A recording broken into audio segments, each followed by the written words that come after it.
உழைக்கிற வர்க்கம் மட்டும் உள்ளங்கால பிறந்தவன் சொல்றவங்களோட தத்துவத்தை எரிச்சு காட்டண்டா. மனுஷன் அடிமைப்படுத்துற கொடுமையை ஒழிக்கிற வரைக்கும் எனக்கு இனிமே தூக்கம் இல்லை. அரசியல் நிகழ்ச்சிக்கு தமுக மாவட்ட தலைவர் அப்துல் கனி அவர்களை வரவேற்கும். வாழ்த்துக்கள் சார். வாழ்த்துக்கள், வணக்கம். எப்படி இருக்கீங்க? நல்லா இருக்கீங்களா? இப்போ வந்து பார்த்தீங்கன்னா ஒன்றிய அரசு தேர்தல் ஆணையம் மூலியமா மொத்தம் நம்ம தமிழ்நாட்டில் 42 கட்சிகளை நீக்கிருக்கு. ஓகே. இதில் தமுகவும் ஒன்று. இந்த தமுக அடுத்த நகர்வு என்ன பண்ண போகுது, இந்த ஜான் பாண்டியன் அடுத்த நகர்வு என்ன பண்ண போறாங்க, இதெல்லாம் சரி செய்யறதுக்கு பண்ணுவாங்களா, இந்த கட்சியை விட்டு போயிடுவாங்க, இல்லை எப்படி, என்ன சார்? பொதுவாக இப்போ நீங்கள் வந்து இது தமுகங்கிறது வந்து ஒரு சமுதாய இயக்கம்.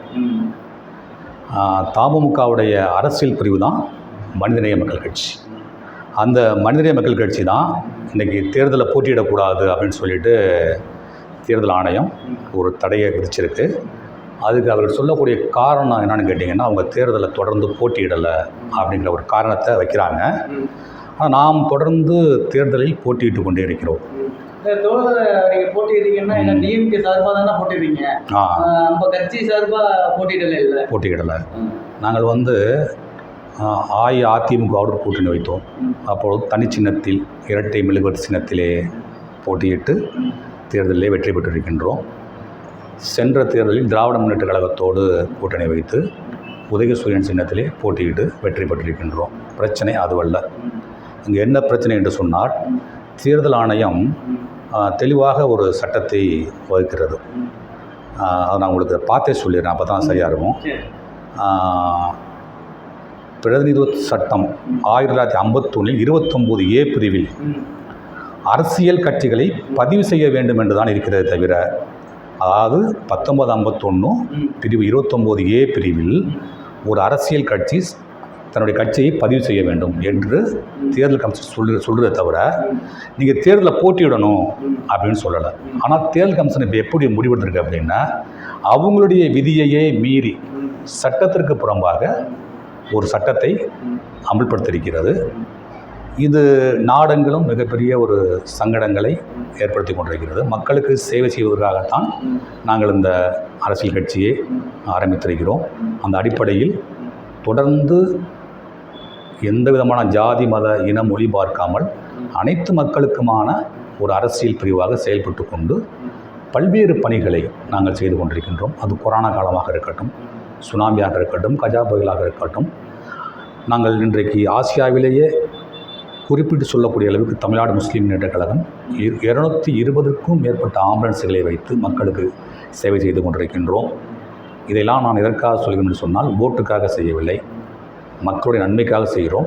அந்த அடிப்படையில் இதை நாங்கள் நீதிமன்றத்திலே எதிர்கொள்வோம். நீதிமன்றத்திலே உங்கள் கட்சி மட்டும் நீக்கப்படலை, இல்லை, மொத்தம் 48 கட்சி நீக்கப்பட்டிருக்கு. இந்தியா ஃபுல்லாக பார்த்தீங்கன்னா 808 கட்சி நீக்கப்பட்டிருக்கு. இது வந்து என்னன்னு கேட்டிங்கன்னா, பொதுவாக இது எப்படி இந்த கட்சி நீக்கலாம் அப்படின்னு சொன்னீங்கன்னா, அதாவது மோசடி பண்ணுறோம், ஏமாத்திருக்கோம் அப்படிங்கிற காரணத்துக்காகத்தான். அதாவது பிரதிநிதித்துவ சட்டத்தின் 29A 5வது பிரிவில் கொல்லப்பட்டிருக்கு. நாம் அது மூலம் எந்த விதமான ஒரு சட்டவிரோத செயல்கள் ஈடுபடவில்லை. அப்படி ஈடுபட்டால் மட்டும்தான் ஒரு கட்சியை தடை செய்ய முடியும். அப்படி எந்த விதமான சட்டவிரோத செயல் நாம் ஈடுபடவில்லை. இது பொதுவாக அவர்கள் இது போன்ற இந்தியாவில் பல்வேறு கட்சிகளை அதனுடைய அங்கீகாரத்தை ரத்து செய்திருக்கின்றார்கள். நீதிமன்றத்தை நாங்கள் நாடி இருக்கின்றோம். எங்களுடைய தலைவர் பேராசிரியர் டாக்டர் ஜவாஹிருல்லா பாபநாச தொகுதி எம்எல்ஏ இருக்கின்றார். அவர் ஒரு தெளிவாக சொல்லியிருக்கின்றார், நீதிமன்றத்தில் இந்த பிரச்சனையை கொண்டு செல்வோம், அங்கு எங்களுக்கான நீதியை பெறுவோம் என்று சொல்லியிருக்கின்றார். நீதிமன்றம் அரசியல் சட்ட விதிமுறைகளுக்கு உட்பட்டு ஒரு நல்ல நீதியை எங்களுக்கு கொடுக்கும் என்ற நம்பிக்கையோடு நாங்கள் காத்திருக்கின்றோம். நிச்சயமாக அது நல்ல ஒரு தீர்ப்பாக இருக்கும். நாங்கள் நிச்சயம் களத்தில் இருப்போம், மக்களுக்கான சேவைகளை தொடர்ந்து செய்வோம். இப்போ உங்களுக்கு மட்டும் நீங்கள் போராட போகிறீங்களா, இல்லை ஒட்டுமொத்த 42 கட்சிகளுக்கும் சேர்த்து போராட போகிறீங்களா? அதாவது எல்லா அரசியல் கட்சிகளும் மக்களுக்காக சேவை செய்கிறது தான் வர்றாங்க. அதில் வந்து சில கட்சிகளுக்கு கொள்கை முரண்பாடுகள் இருக்கலாம் என்பதை தாண்டி, ஜனநாயக நாட்டில் அனைவரும் போட்டியிடுவதற்கான உரிமைகள் இருக்கிறது. அந்த அடிப்படையில் முதலில் நாங்கள் எங்களுடைய கட்சியை காப்பாற்றிக் கொள்ள வேண்டும். நாங்கள் எங்களுக்காக ஆன ஒரு வழக்கை நீதிமன்றத்தில் தொடுப்போம். அதுபோல் எல்லா கட்சிகளும் தொடுப்பார்கள். ஏனென்றால் எல்லோருக்கும் அப்படியே எல்லாம் சேர்ந்து பண்ணுவீங்களா இல்லை நீங்கள் தனிப்பட்ட முறையில் பண்ணுவீங்களா? அப்படிக்கான வாய்ப்புகள் இருப்பதாக தெரியவில்லை எனக்கு. எங்களுடைய தலைவர் தெளிவாக சொல்லியிருக்கின்றார், நீதிமன்றத்தை நாடுவோம் என்று. அது எல்லாரையும் சேர்த்து வழக்கு தொடுப்பார்களா என்கின்ற தகவல் எனக்கு இல்லை. ஆகையால் அதை நான் சொல்ல முடியாது. இப்போ இது நேரத்துலேருந்து ஒரே பூதாகரமாக நினச்சிக்கிட்டு இருக்குது. இப்போ இது முஸ்லீம் மத்தியில் இது எந்த அளவுக்கு ஒரு எதிர்ப்பையோ இல்லை ஒரு எழுச்சியோ எதை அப்படி காட்டும்? இது முஸ்லீம்களுக்கு மட்டுமல்ல, முஸ்லீம் அல்லாத மக்களுமே நிறையா நமக்கு தொடர்பு கொண்டு ஏன் இந்த மாதிரி உங்கள் கட்சியை வந்து ரத்து பண்ணிட்டாங்க அங்கீகாரத்தை அப்படின்ட்டு முஸ்லீம் அல்லாத மக்கள் நிறைய கேட்குறாங்க. ஏன்னா நம்முடைய சேவைகள் அந்த மாதிரி இருந்துச்சு. மற்ற கட்சிகள் என்னங்கிறது அவங்க தான் சொல்லணும்.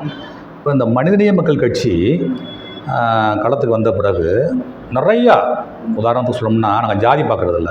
எங்களுடைய தலைவர் ஜவாஹிர்லால் அவர்கள் அவர் தொகுதிக்கு உட்பட்ட அந்த சுவாமிமலை, அறுபடை முருகன் என்று சொல்லக்கூடிய சுவாமிமலை தொகுதியில்